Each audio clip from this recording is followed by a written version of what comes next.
keep strict accounts. This is the best of disciplines. Keep strict accounts.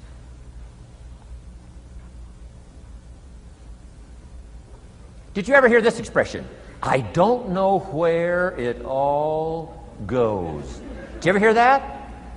I don't know where it all goes. Oh, we'd love to have you run our company. You don't know where it all goes.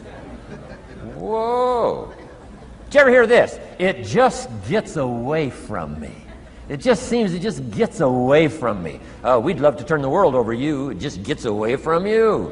Come on. You got to have better disciplines than that. Let that be the 90%. Let that be the scenario of the 97%. But don't let it be your scenario. Don't let it become your philosophy. Keep strict accounts. Next, a new attitude.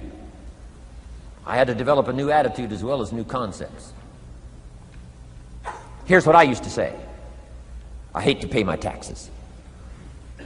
Shoaf said, well, that's one way to live. I thought, well, doesn't everybody hate to pay their taxes? He said, no.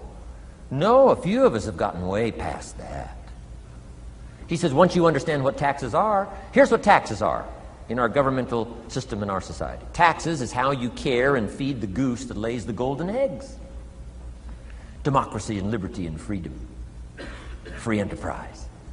Wouldn't you want to feed the goose that lays the golden eggs?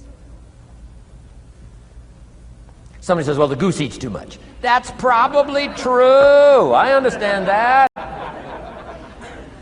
Of course that's true. But see, better a fat goose than no goose. And here's the truth be known. We all eat too much. Let not one appetite accuse another. Of course the government needs to go on a diet. So do most of us. But hey, you still have to care and feed the goose that lays the golden eggs once you understand that that's what it's for. See, it is so important, the right attitude. Here's what I used to say. I hate to pay my bills. You open up the mails, nothing but these window envelopes, bills. I hate to pay my bills. Shoaf said, well, that's one way to live. I said, well, doesn't everybody hate to pay their bills? He said, no, some of us are way beyond that. I said, is it possible to love to pay your bills? He said, yes. Reduce your liabilities? Increase your assets? Wouldn't you love to do that? So start a whole new attitude here. Next time you pay $100 on an account, put a little note in there and say, with great delight, I send you this $100. I mean, they don't get many letters like that. Reduce my liabilities, increase my assets. My picture's changing. My picture's improving. I love to pay my bills. Keep the money in circulation. Pay my taxes. Feed the goose that lays the golden eggs. It's a matter of attitude. And here's the last on attitude. Everybody must pay. Of course, life is called opportunity, but life is called price. But we must all pay. We must all share. One of the classic stories of all time from ancient Bible script says, Jesus one day and his disciples were standing by the church treasury, synagogue treasury, watching people as they came by and put their offering in the treasury. That wouldn't be a bad idea. Jesus and his disciples standing by the treasury while everybody walks by. Jesus says, how much was that? How much was that? Interesting. And the story said some people came by, put in big amounts. Some people came by, put in modest amounts, average amounts. And the story says, then a little lady comes by and puts in 2 pennies in the treasury. Jesus says to his disciples, look at that. Look at that. His disciples said, 2 pennies, 2 pennies, what's 2 pennies? Jesus said, no, you don't understand. She gave more than everybody else. They said, 2 pennies is more than everybody else? He said, yes. Because I'm certain that her 2 pennies represented most of what she had. And if you give most of what you have, then you've given the most. Wow. What a lesson to learn. It's not the amount. It's what it represents of your life that counts. Now let me give you the wisdom of the scenario that did not occur. And this is the greatest of wisdom. And in my own particular, peculiar brilliance, I have the ability to record for you what was not recorded in the scenario of the story.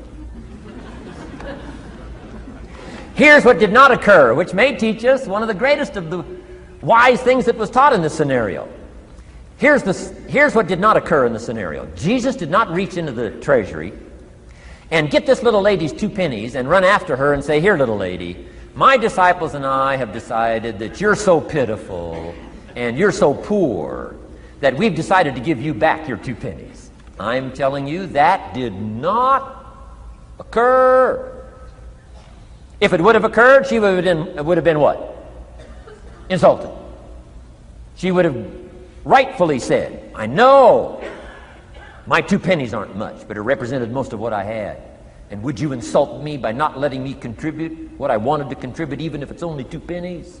I'm telling you that did not occur." Here's part of the wisdom of the story that was not recorded. Jesus left her pennies in the treasury, meaning everybody has to pay, even if it's only pennies. That's the key. And whether you start with pennies or whether you start with dollars or whether you start with nothing, remember, part of the scenario is to spend, of course. Part of the scenario is to invest, and part of the scenario is to show a profit, and part of the scenario is to help take care of people who can't take care of themselves. If you'll set up your own philosophy, I'm not asking you to buy my philosophy. I'm not asking you to adopt my numbers. I'm only wanting to provoke you to think, for you to come up with a splendid economic philosophy that's got you up early and got you up late, has got you thinking and pondering ways to use your resources and turn it into the dreams you want for the future.